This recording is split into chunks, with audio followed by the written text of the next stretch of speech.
Okay, so I wanted to talk to you guys. There's a question that I saw, and I thought this is a perfect opportunity to share about it. And the question is, how do you know you're speaking with your higher self and not just making up stuff in your head?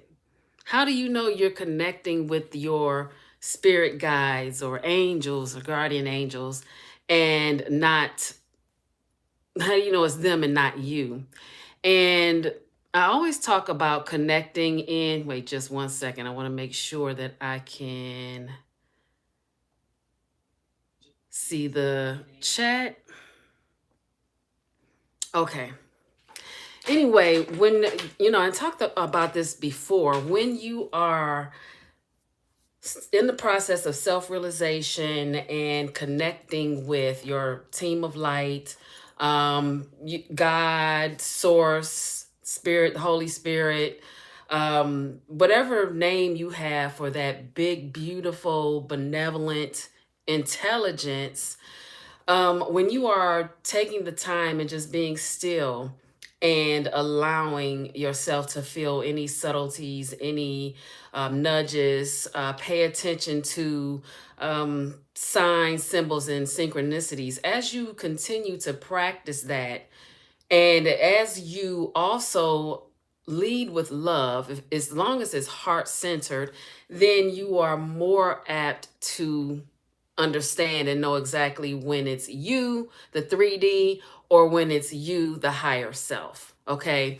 Now, just to explain, there's the higher self, inner child, kind of the same thing. It's also the Holy Spirit or the source creator that is within you. We are all a fractal of it. So we're human and we're also spiritual. And as I've said before, we are quantum beings in an earth suit. We're in these dense earth suits so that we can navigate on the planet and do all the things, enjoy ourselves, enjoy our lives, love ourselves, love everyone else, and also evolve, okay, for the next level of the game.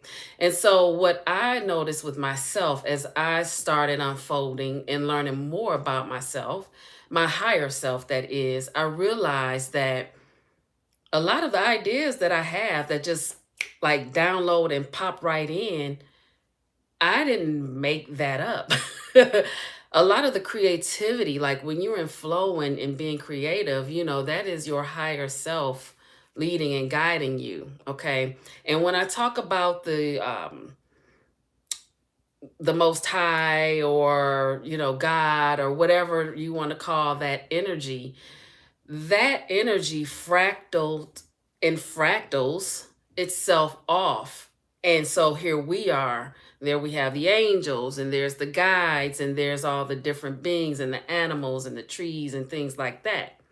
So a lot of times people get confused when you talk about guides because they feel like you're leaving out God or spirit or source, and that's not the case. Everything, when you move as a quantum being, you have to understand that everything is connected.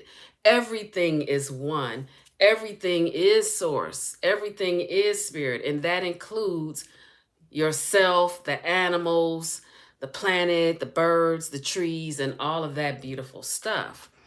So when you are, just pay attention to yourself, and when you start doing the overthinking, the self doubt, or you remember that phrase. I know you know that phrase. The phrase is, how does it go? Follow your first mind. I should have followed my first mind. Your first mind is the initial download. And I'm not saying not to human and integrate the two, but I'm saying you definitely can't leave the other part out. You can't discount the other part. And sometimes I'm thinking, I kind of chuckle to myself because it's like, really, do I really believe the 3D me is coming up with all of this? Is my brain the one coming up with all of this? No. And it's also like brain and heart coherence. Your heart is the brain, your heart is the leader. And a lot of times people allow the brain to lead. The brain is the servant. The heart leads. Try switching the two. And when you switch the two and you lead with your heart, activate your heart and walk in that space and lead with it in all that you do, watch all the whimsy and the miracles and the beauty that unfolds in your life. No word of a lie. It doesn't cost anything. Like, I consider myself my own personal entertainment center because we are so magnificent, and so many people don't realize and understand their magnificence. We as humans are so magnificent. Like, our bodies are magnificent. Our brains and our heart technology together is magnificent. We can do so many things. Okay. It looks like I see verbiage. Let me just go in and take a quick gander.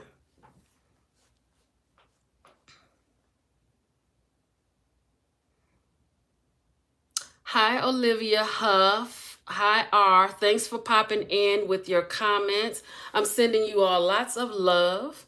I'm not sure what significance your question is to what I'm talking about, but what I do feel is that you are in need of some love, and I love you. And go love yourself. Love off. And thank you for being here, and I appreciate that. And R, same for you. Thank you for coming in and taking the time to comment on my feed. Hi, Lena. I'm looking to the side because last time I'm on my phone here and it's so small I couldn't read the things. Oh, thank you. Thank you, R. Yeah, and anyone coming in this space, just know it's all love. It doesn't matter. Like, some people are concerned, they get concerned with the trolls. We're not going to call them that. They're loved ones. We're all connected. We're all one. They're our brothers. They're our sisters. They're reflections of us. And a lot of times people show up maybe because they are seeking some love or some kind of a connection, and that's perfectly fine. Never been here, but looks likable. Well, thank you. Thank you so much. I'll take that. But anyhow, yeah, so that's what's going on there. So just know that you are surrounded by a continuum of pure divine unconditional love and support. Okay? And all you have to do, and a lot of people forget this, but all you have to do is ask for help. But as always, you use your heart. When you're leading with your heart and with love, I'm telling you, it is like the golden ticket or this big golden key that just unlocks so many things: healing, wellness, balance, abundance. Like, we are all abundant, but some people may not realize their abundance because they're up here overthinking, self-doubting. And when I talk about leading with love, it's important. Love yourself. Love yourself first. You can't truly love other people unless you love yourself first. And that is one of our main jobs. Think about if everyone chose to love themselves, truly love themselves first. That's not being selfish. That's not ignoring other people, but truly nurturing themselves, taking care of themselves, checking in when you're upset or when you're hurt, just taking time for yourself, not putting yourself last all the time, putting yourself first so that you can be stronger and better for other people and other experiences. Imagine if everyone did that, like right in this moment. If everyone did that, think about what this world would be like.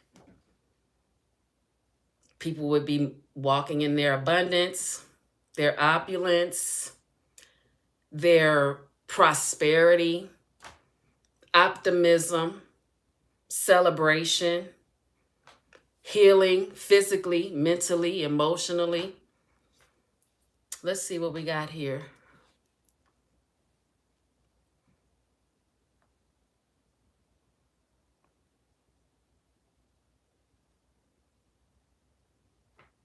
I feel like it's becoming more and more important to be centered in yourself, feel safe, feel loved by yourself, especially in difficult times. That is it. Thank you. Thank you, Lena. That is exactly it. But some people feel guilty. Guilty is a lower vibrational frequency energy. Release the guilt, replace the guilt with love. I'm telling you, the more you love on yourself and seek that love from within you versus outside of you, then what happens is you're better able to radiate that out to everyone else. You'll start seeing your interactions with other people and other experiences even change. All of a sudden, the sky is bluer and the grass is greener, and you'll feel like you're in some kind of a fairy tale because you're like, okay, I've seen this on TV. Why are these people acting this way? I've seen it with my own eyes. It's literal magic because what you're doing is you're shifting from through different dimensions. That's what we do anyway. We're 3D in the human body, and in the 3D there's a lot of pain and anger and hate and all that, but then when you shift, we shift and go back and forth throughout our days. And when you change your perspective and you look at things from the upper room again with love, then you're like shifting into that 5D perspective. And in the 5D is where all of the things live, the magic. That's where the magic is. You don't really see it in the 3D because it's kind of in the trenches, but that's part of the plan. That's part of why we are here, to evolve and go through all of the things.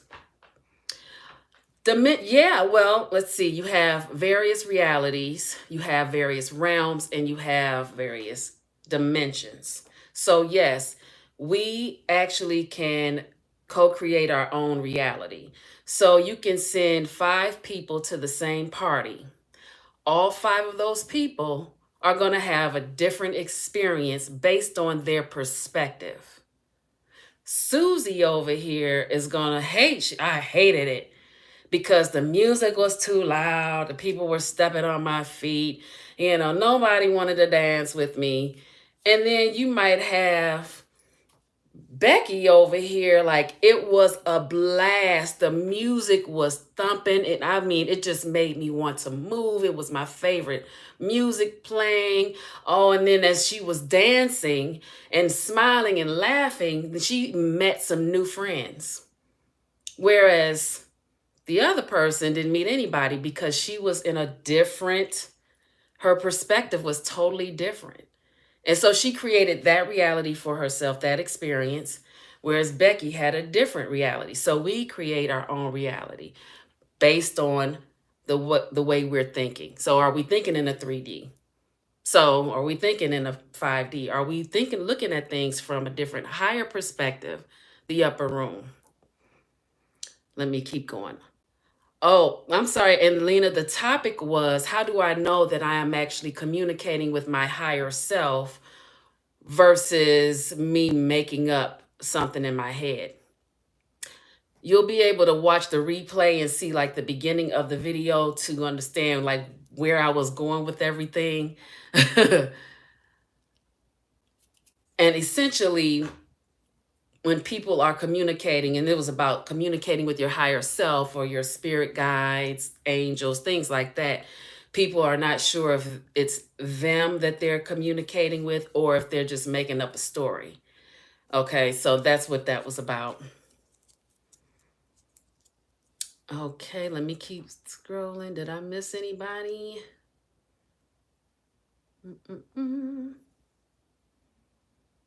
You guys, if I happen to miss or I don't see, I think there's a delay here.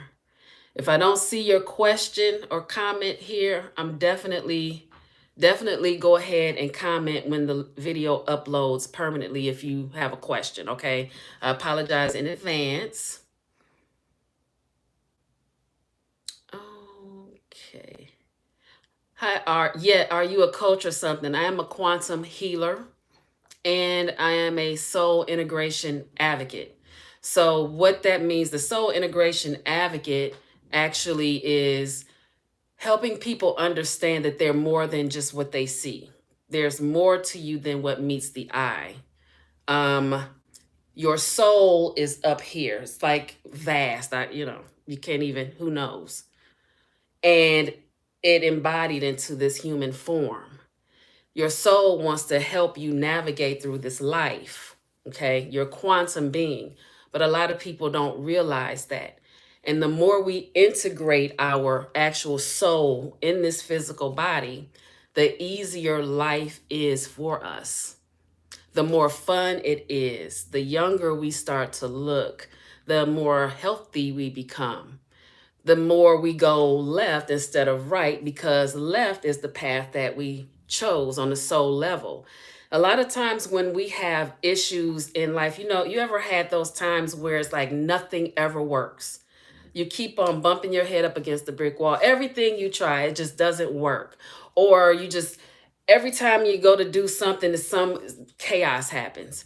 Typically, it's because that's not the path. You're on the wrong path. And so what happens is your higher self, your guides, they're trying to steer you in a different path by getting your attention. And sometimes we don't understand that until something happens that causes us pain. So while we're constantly going this way or doing this thing all the time, when we experience some sort of a pain or maybe chaos or trauma from doing this thing, then it's like, oh, and we change our trajectory. And so now we're going this way, which is the way we were supposed to go in the first place in terms of our path, the path that we chose in this lifetime. So that's, uh-oh, uh-oh. So that's the gist of it. And the reason I even got into this work is because even with myself, I would see, and I would see other people. You know how you can see other people and you see from the outside, you can actually see, okay, wait a minute, they should go this way, or they're in their own way. They're in their own way.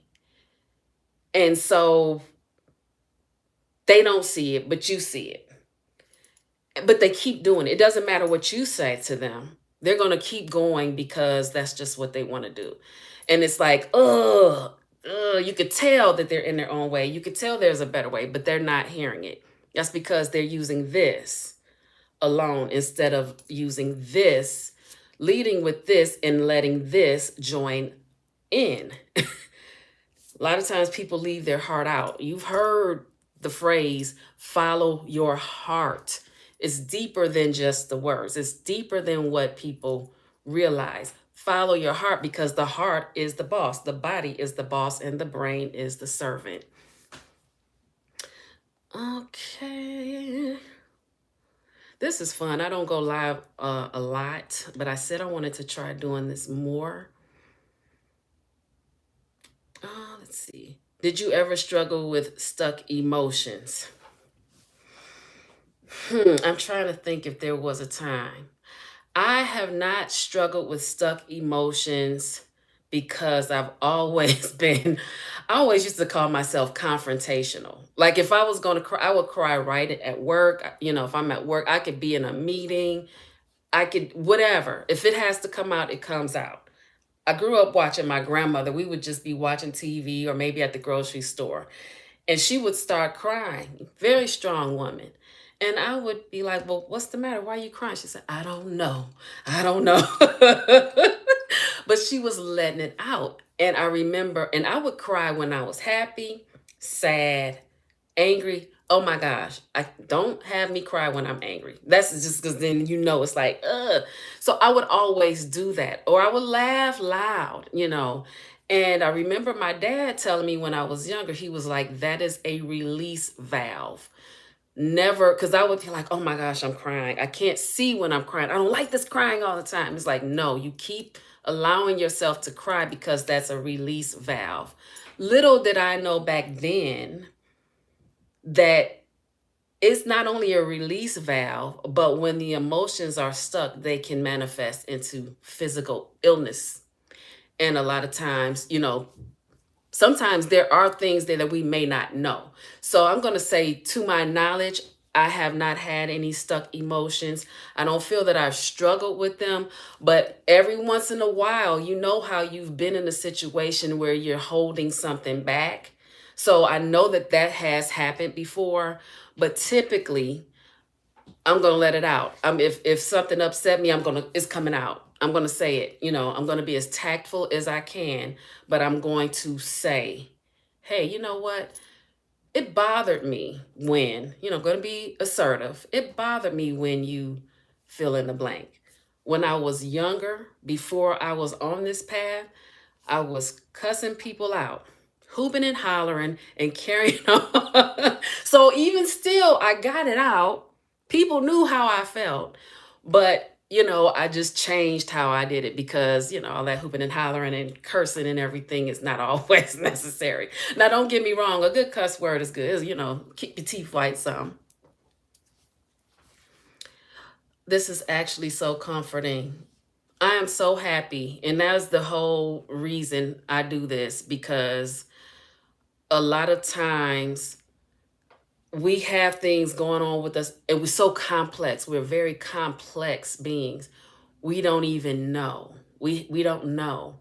And with the healing piece of it, and the reason why I even got into the quantum healing piece is because I understand that sometimes like the inner child, our inner child always, like I'm always self-nurturing my inner child. I mean, when you think about when you were small, it doesn't have to necessarily be that you had a traumatic childhood, but it could just be that maybe you were told, no, you can't have ice cream because we can't afford it. Or, it could be anything, or it could be anything. And those things cause these neural pathways, okay, in our DNA. And it has us internally holding on to them. And we don't know. And so I work with the inner child because I feel that when you start to dig that stuff out and create new pathways, new signatures, new activations, then you can start releasing some of the other things, the other pains, you know. And inner child healing for me is something as simple as maybe getting in a goddess bath or, a bath, bubble bath, however you want to do it. Get in there with some crystals, and I'll just sort of meditate and I'll hold my belly because that's where the inner child is. The inner child is there in the belly in that solar plexus, which is just above the navel. And I'll rub it. And you can talk to the consciousness of your inner child and pay attention to any subtle movements, or maybe you might hear something. That's how you know your inner child is responding. And you just parent it. You have the tools that you need. Everyone has what they need within them. Okay. It's just a matter of using your intuition. And so one day, because I never considered myself like inner child, what is that? What do you mean? I don't know. And then one day, I was just led. I was like, oh, let me go up here and meditate. It's kind of quiet. I'll meditate. And instead of sitting and just closing my eyes, I laid in a fetal position and I held my stomach. And then out of nowhere, I decided to say, I love you. I love you. I said it multiple times, and then I named all the reasons. I don't care if you feel like you can't love anything about yourself other than the shape of your pinky toe. I love you. You have the most beautiful pinky toenails and toes that I've ever seen. Like it's silly and funny and all of that, but can I tell you, I started boohooing. I was like, what am I crying about? But it was a release. It's a release because this the attention that you're giving to your inner child. You're taking a moment to love yourself.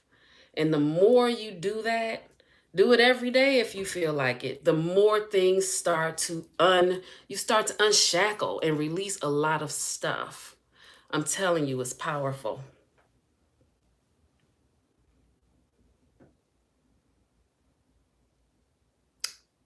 I'm struggling with panic attacks for some time. Like sometimes we just need to open up and talk. So many people have the same problem.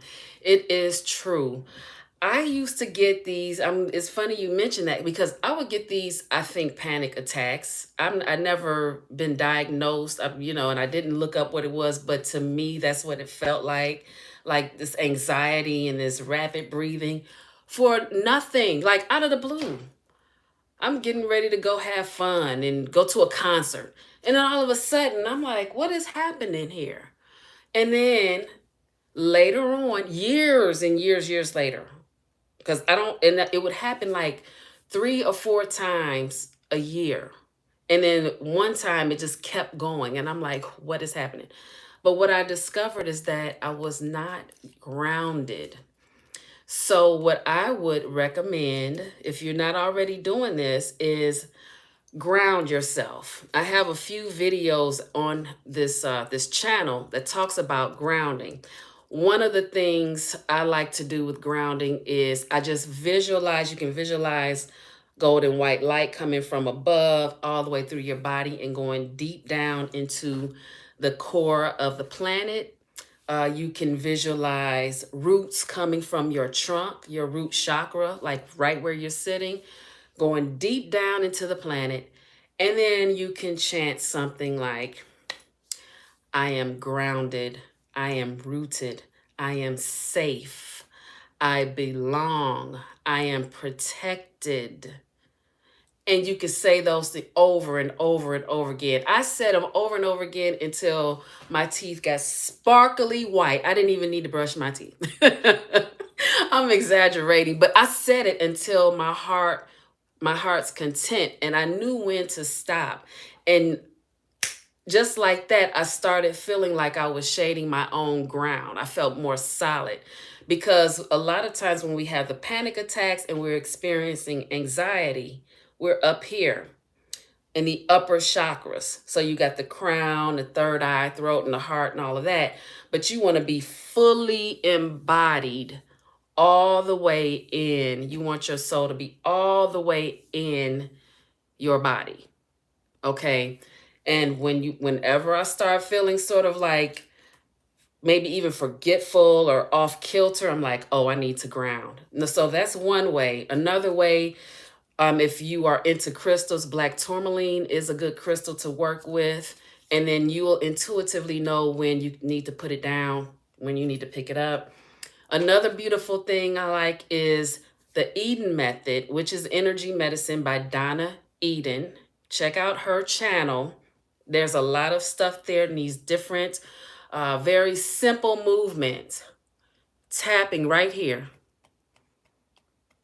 And then you want to feel it.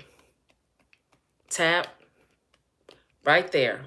Okay, that is your stomach meridian, and it also helps to ground you. What else? Those are my top 3. Those are my top 3. And then also people ground, they ground themselves, go outside barefoot in the grass, get that energy from Mama Earth, eat something. Those are all ways to ground yourself. Yes, you're so welcome. Sometimes trauma can disconnect us from the body, so maybe we have to deal with that first. All of the above. What I like to do is throw the kitchen sink at it. Every tool that I have, if I feel like I need the medicine, because it's not pills and drugs, it's energy, I will use it all. And I'm not, you can also talk to a professional. If that's something that you might want to consider, anyone who has experienced trauma and wants to move past it, maybe speaking to a professional and getting it out. And I love a salt bath. A salt bath. Epsom salt. If your skin can take Himalayan salt. My skin does not like that. I remember I put some Himalayan salt in the tub. I got in there and I was tenderizing. I could feel my thighs were burning. I was like, wait a minute, wait. So Epsom salt, Dead Sea salt. Salt removes toxins. And a lot of times, you know, I don't know if you remember, like, I remember the elders would be like, getting some salt, your muscles hurt, getting some salt. The toxins, it releases toxins from the body, it releases toxins from the day. I like to keep Himalayan salt bars like at the sinks. So when I'm washing my hands, I'll grab the bar and do that. So hands and feet is okay with the Himalayan salt, but getting my whole body in is a little, you know, it's a little sensitive to that. But yeah, definitely do that and just take care and inner child work. Inner child, okay? All right, guys. Oh, it's been 30 minutes. Thank you so much for hanging out. I love this. I loved our conversation. Sending you so much love, sending you so much healing. Okay. And until then, I'm going to end this chat. Look, I'm trying to be so formal, but I don't feel formal. All right. I love you guys. Until the next time, live simply and be kind. Okay. Healing blessings.